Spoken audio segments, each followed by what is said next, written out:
Ek glo en Peter het laasweek ook gesê, maar ons was nie van plan om 'n reeks te doen met hierdie tema nie. Dit was veronderstel om net so een boodskap te wees en toe die Here so 'n bietjie anders besluit. So Peter het laasweek met ons gedeel hoe ons die mure wat ons om God se wil bou moet afbreek.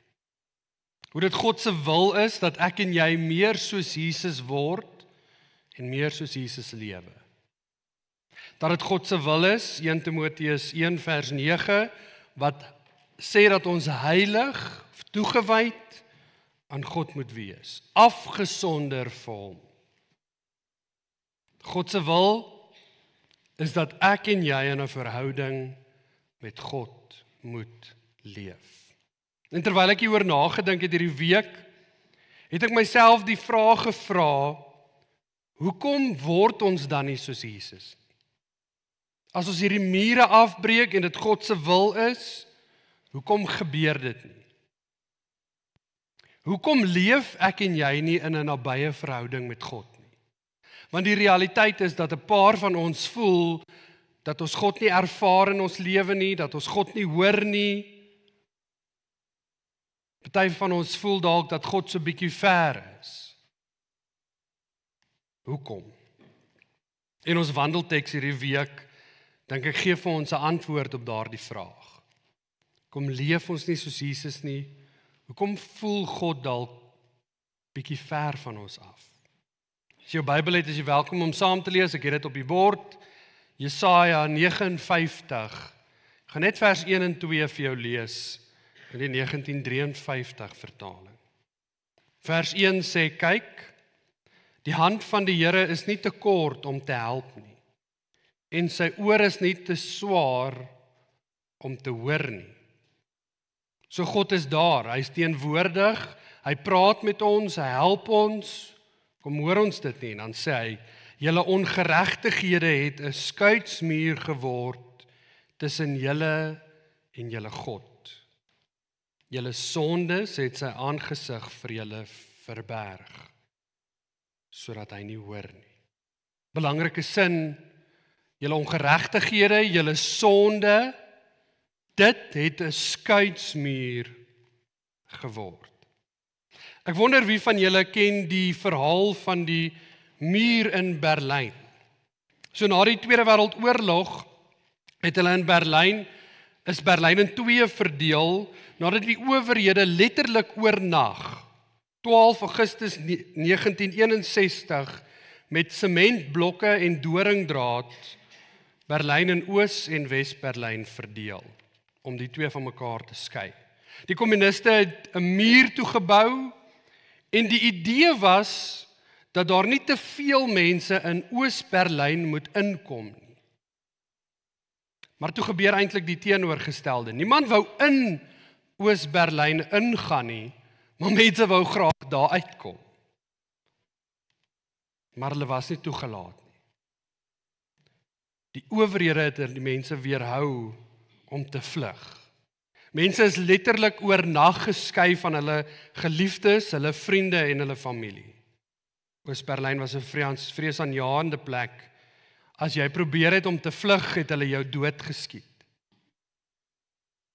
En toe in 1987, 26 jaar nadat hulle hierdie muur gebou het Ronald Reagan 'n baie bekende toespraak gaan lewer by die muur in Berlyn, en hy het gesê, meneer Gorbachev, breek hierdie muur af.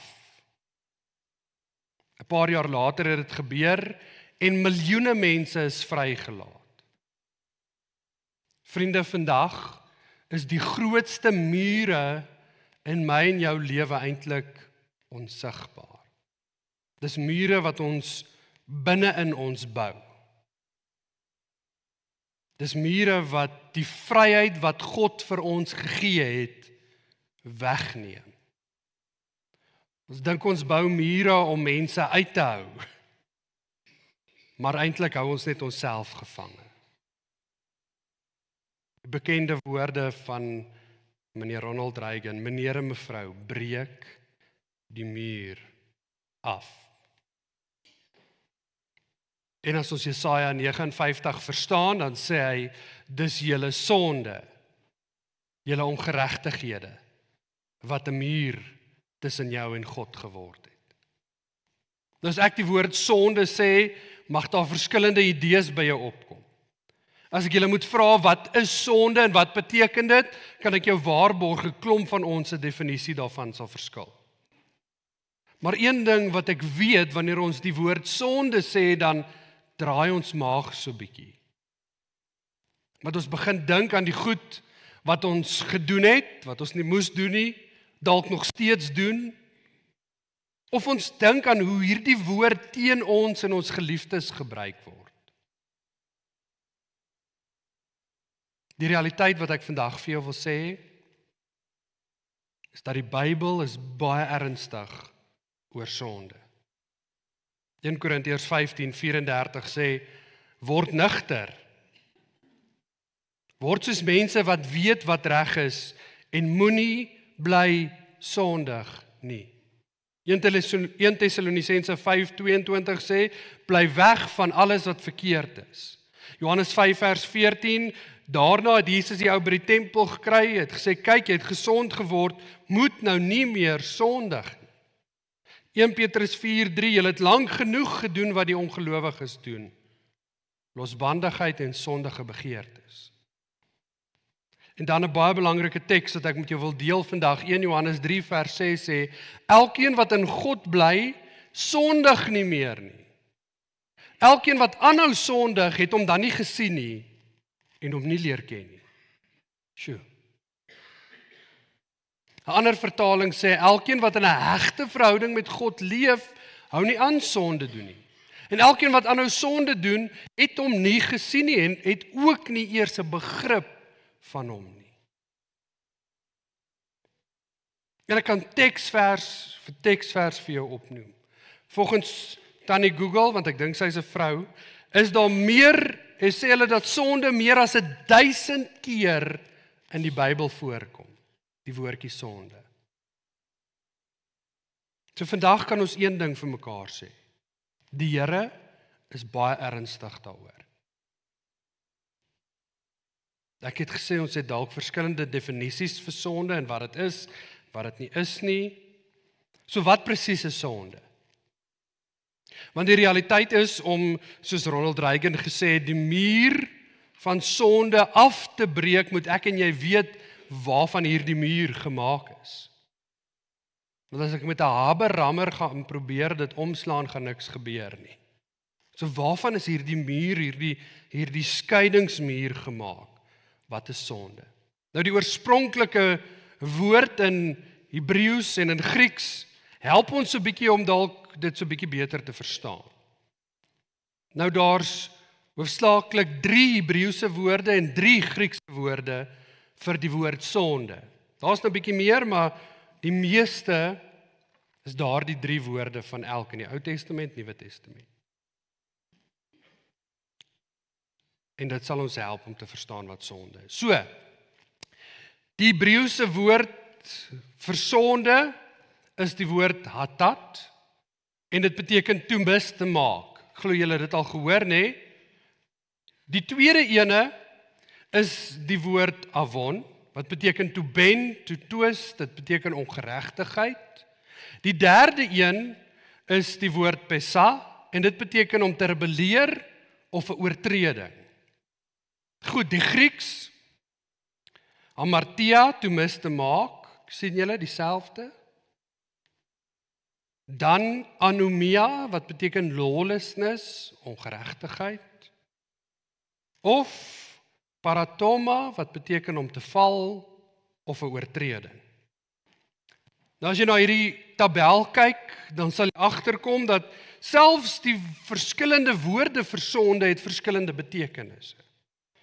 Sonde kan beteken dat mens God se wet oortree, dat mens val vir dit wat verkeerd is, dat mens die waarheid verdraai, dat mens teen God rebelleer. Maar een ding wat ek vandag vir jou kan sê, ten spyte van hierdie verskillende betekenisse, is dat sonde het nagevolge. Of jy dit nou wil hoor, en of jy dit wil erken of nie, sonde het nagevolge. Ek dink ons is baie keer blind daarvoor, of ons sien dit dalk raak, maar ons is nie eerlik met onsself daaroor en die impak daarvan in ons lewe nie. Ons probeer die sonde in ons lewe op 'n manier minimaliseer. Of ons sê vir onsself goed soos, ag, daar's baie mense wat sonde doen. Of ten minste is my sonde nie so erg soos daai ou se nie. Myne is nie so groot nie. Jy moet daarom daai ou sien. Ons het almal sekere sondes wat vir ons moeilik is om mee op te hou, om te vermy, en dan oorreed ons onsself, ag, ek dink die Here sal verstaan. Dink jy dit is so groot ding nie? Ons is mos maar almal net mense. Ons het almal sonde. Baie van ons probeer die sonde in ons lewe rasionaliseer en ons probeer dit regverdig. En dit gebeur wanneer ons stadig maar seker ons eie begeertes bo God se woord stel. En dan voor ons onsself kry, versuip ons in sonde en daar's hierdie massiewe muur tussen my en God. Ek het nie meer 'n verhouding met die Here nie, en dan vra ek myself, hoe op aarde het dit gebeur? Hoe op aarde bevind ek myself op 'n plek waar ek nie meer bid nie, waar ek nie meer Bybel lees nie, waar ek nie meer vir kerk toe gaan nie? Weet jy hoe gebeur dit? Een tree op 'n slag. Een oomblik van rasionaliseer, van regverdig, en dan nog 'n keer, en nog 'n keer, en nog 'n keer, en nog 'n ou baksteen. Here, dis my begeerte hierdie. Dis my behoefte. Een kompromie op my sonde op 'n slag. Ek wil hê jy moet hoor vandag, sonde het nagevolge. Daar's geen sonde wat nie 'n effek op jou lewe het nie. Ek wil eintlik meer gaan om verder te sê dat sonde het eintlik 'n rimpel-effek. Dit begin by ons, maar dit het 'n impak op die mense rondom ons. Wanneer jy 'n verhouding met 'n ander vrou of 'n ander man het, beïnvloed dit nie net jou lewe nie, maar jou vrou en jou kinders se. Daardie ander persoon se geliefde se lewe. 'n rimpel-effek. Wanneer jy oor iemand anders skinder, dan veroorsaak dit die mense by wie jy skinder dat hulle 'n negatiewe beeld van daai ou kry. Daai ou verloor vriende, hy verloor familie omdat jy skinder. 'n rimpel-effek. Oor die pornografie wat ek kyk is nie so erg nie. Dit het nie regtig 'n invloed in my lewe nie. Wat van jou huwelik? Die manier hoe jy jou vrou hanteer. Die verwagtinge wat jy dan van haar het. Maar die ergste invloed wat sonde op my en jou lewe het, wat jy vandag moet hoor, is die eerste betekenis van hierdie woordjie sonde, wat beteken to miss the mark, om die merk te mis. Die vraag is, wat is die merk? Wat se merk mis ek? Vriende, sonde gaan nie daaroor om God se gebooie te verbreek nie. Ja, dit het 'n invloed. Ja, dit is ook sonde, maar sonde gaan daaroor dat ek die verhouding tussen my en God verbreek. Dis die grootste invloed wat ek en jy kan hê oor sonde. Die Fariseërs in Lukas 18 sê, Here, ons vas en ons kyk nie rond nie en ons onderhou die wet, en die Here sê, maar julle het sonde want julle het nie 'n verhouding met my nie. Adam en Eva, na die verhaal wat ons van hulle kyk, kom ons agter sonde is om die verhouding wat ek met God het te verbreek, om 'n skuinsmuur tussen my en God te hê. Dis die invloed wat sonde in my en jou lewe het, wat groter en meer is as enigiets anders. Die merk is my verhouding met God. Sonde sê ek mis daai merk. Sonde is wanneer iets belangriker vir my is as my verhouding met God.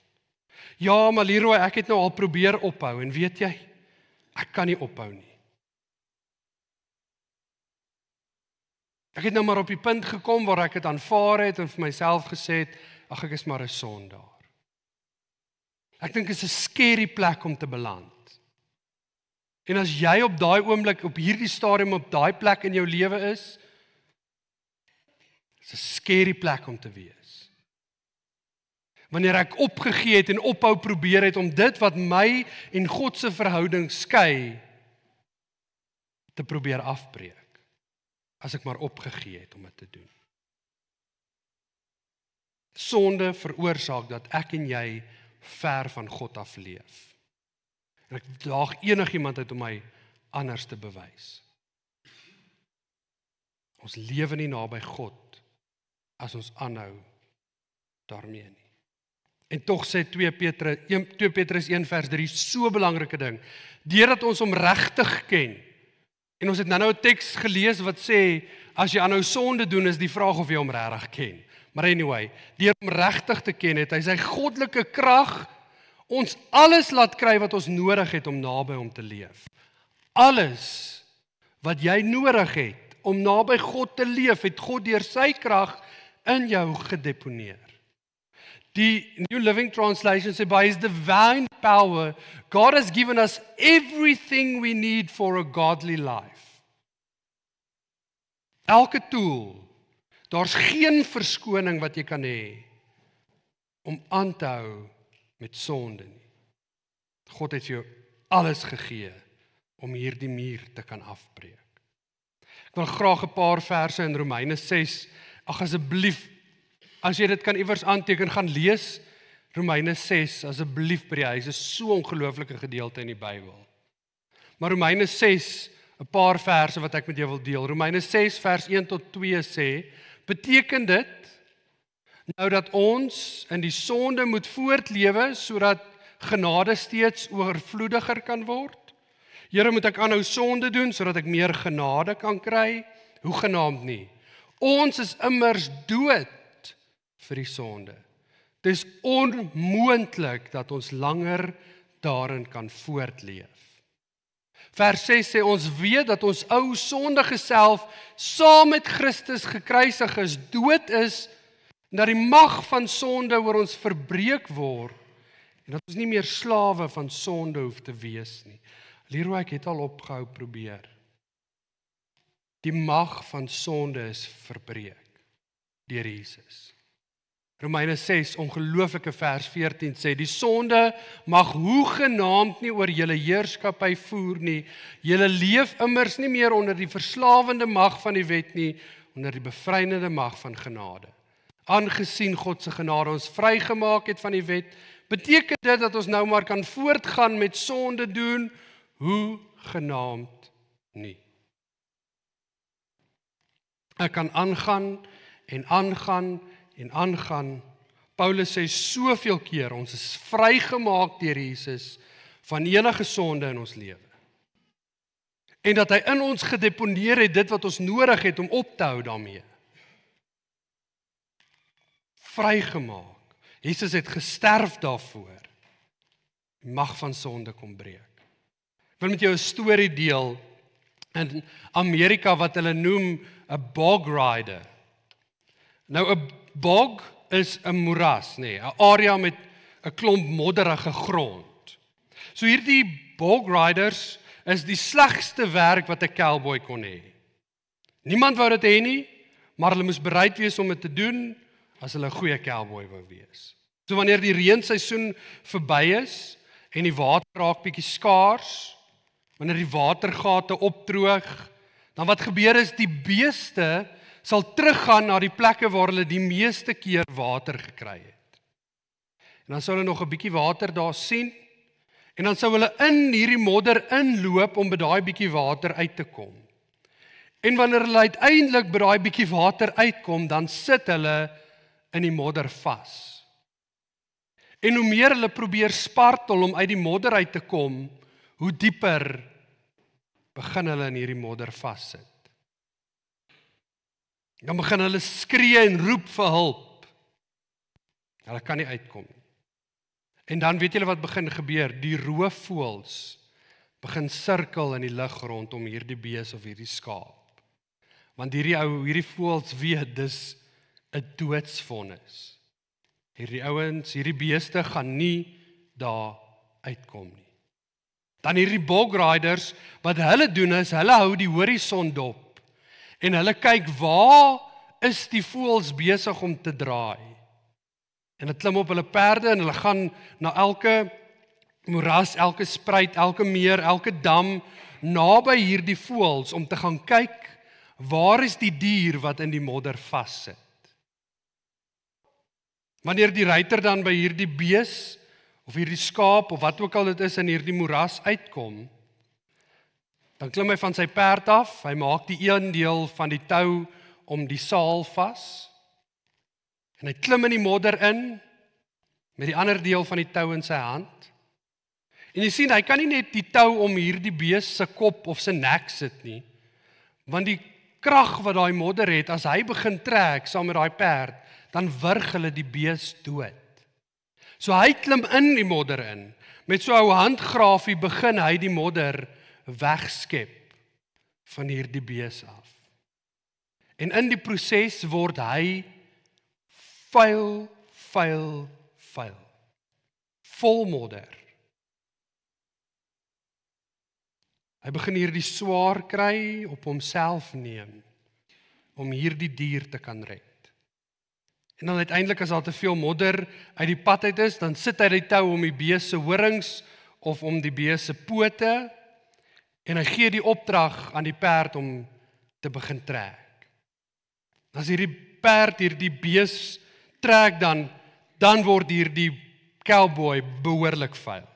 Baie keer stamp die bees teen hom, gooi modder in sy gesig, en hierdie hele situasie kan vir hierdie cowboy eintlik lewensgevaarlik wees. Maar hy sal alles waag, hoor jy, hy sal alles waag om daai dier se lewe te red. En toe ek hierdie storie lees, het ek besef dat dit die perfekte beeld is van wat Jesus kom doen het. Hy was die ultimate bog rider. Hy is die ruiter wat toe ek in sonde vasgevang was, in hierdie modder, en ek na hom toe uitgeroep het, toe die voëls van die dood begin om my draai het, wat gekom het om my uit die modder uit te haal, wat ingeklim het, knie diep en begin grou het, sodat ek nie meer daarin hoef vas te sit nie. Hy het my uit die moeras van sonde kom red. Hierdie woordjie bog, moeras, kom actually in die Bybel voor, een plek in die Engels, Psalm 40, wat sê, I waited patiently for the Lord. He inclined to me and heard my cry. He drew me up from the pit of destruction, out of the miry bog, and set my feet upon the rock, making my steps secure. En as jy hierdie vers lees, moet jy hierdie prentjie kry van hierdie cowboy diep in die modder, wat hierdie bees uit hierdie modder uithaal, sodat hy op vaste grond kan loop. Ek het gesmag na die hulp van die Here, hy het toe my toe afgebuig, my hulpgeroep gehoor, hy het my uitgetrek uit die put van die dood, uit die sluimerige modder, my op 'n rots laat staan, en my weer op vaste grond laat loop. Sien, Jesus is die een wat na die moeras toe kom, die wat hom roep om hulle daar uit te haal. Romeine 6:23, baie bekend, sê in die boodskapvertaling, ek sê weer, as 'n mens jou hele lewe lank vir sonde werk, is die dood jou beloning. Hoor jy dit? So eenvoudig soos dit. God gee egter die ewige lewe verniet.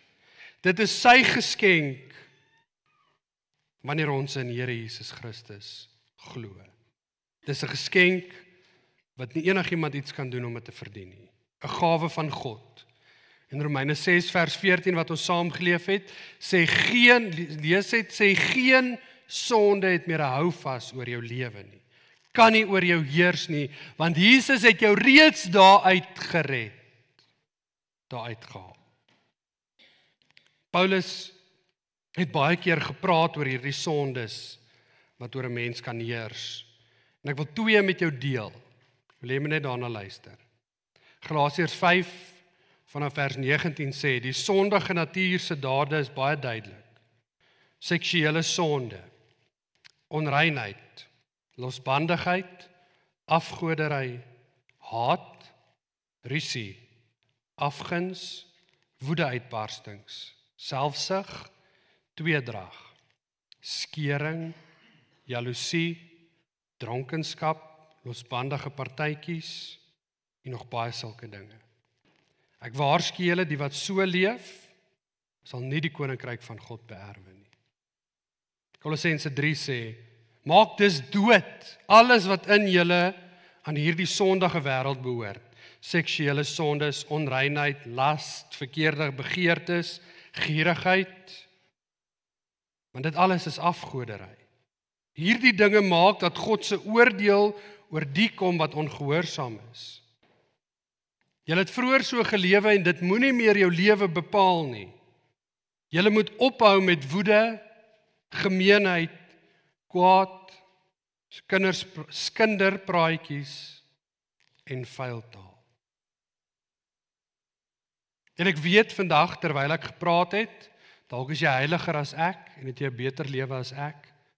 Maar toe ek hierdie preek voorberei het, het die Here baie duidelik van hierdie goed in my hart kom skryf.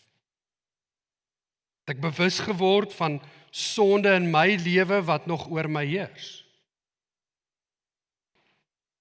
En as daar iets by jou kom vassit het, wil ek vandag vir jou sê wat die duiwel wil doen is, hy wil hê jy moet skuldig voel. Hy wil hê jy moet minderwaardig voel. God wil hê jy moet daarvan vry wees. Hy sê hy het jou daaruit kom red. Hy is die ruiter wat jou uit kom haal het. So wanneer ons sonde bely, dan red God ons uit die modder. Jy sien, deur dit wat in jou lewe aan die gang is te bely, en die keuse te maak om Jesus se woorde te gehoorsaam, gaan heen en sondig nie meer nie, dan, vriende, breek jy die muur van sonde in jou lewe af. Dan leef jy in 'n verhouding met God. So ek wil vandag vir jou vra, en ek wil hê jy moet eerlik wees met die Here en met jouself. Wat is daardie fluistering van sonde wat jy vir so lank probeer regverdig? Want weet jy wat, elke keer as ons 'n sonde probeer verskoon, dan bou ons nog 'n baksteen in hierdie muur. Tussen ons en die God wat ons so lief het.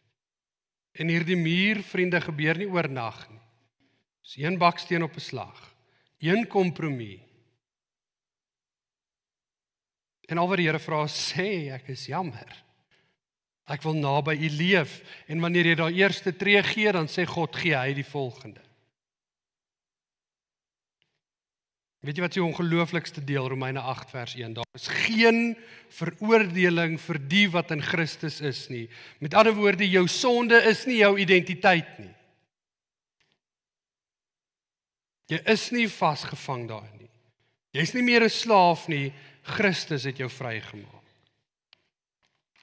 Romeine 8 sê, niks, hoor mooi, niks kan jou van God se liefde skei nie. Die probleem is net, jy bou 'n muur. So my hart vandag is, moenie toelaat dat sonde meer 'n houvas op jou lewe het. Jy's vry, lewe in daardie vryheid. Aanvaar God se vergifnis. En sê, Here, ek wil nie meer nie.